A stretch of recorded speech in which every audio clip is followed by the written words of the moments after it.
Alright, in this video I'm going to show you how to use a soil moisture meter to understand when your vegetable plants need watering. So these things work off the principle of electrical conductivity. The more water there is in the soil, the higher reading they're going to get. So right here we have a pepper plant.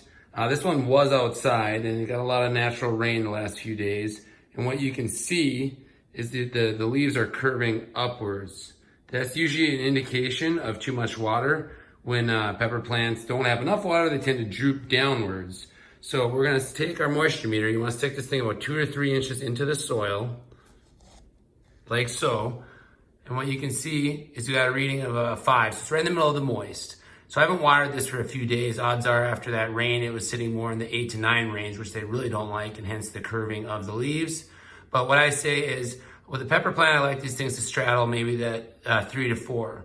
Let it get all the way down to 3. Then give it a thorough watering so you get all the roots down to the bottom. That will probably cause it to jump up to the 5, 6, and then you can wait again until you get back down to that 3 range. That's I think an ideal moisture level for most pepper plants. All right, so here's one more example outside in a planter I have. You can see this thing's down to the 2-3 mark. Now you notice that the leaves are still looking pretty healthy, and then the vegetables or the fruit's looking pretty good, but this is a good time to water this because you go much past this and it's going to start to really get droopy as the soil dries out. So here we'll apply a watering. It'll probably go back up to 5 or 6, and we should be good. The ultimate goal, especially with pepper plants, keep them out of that wet zone.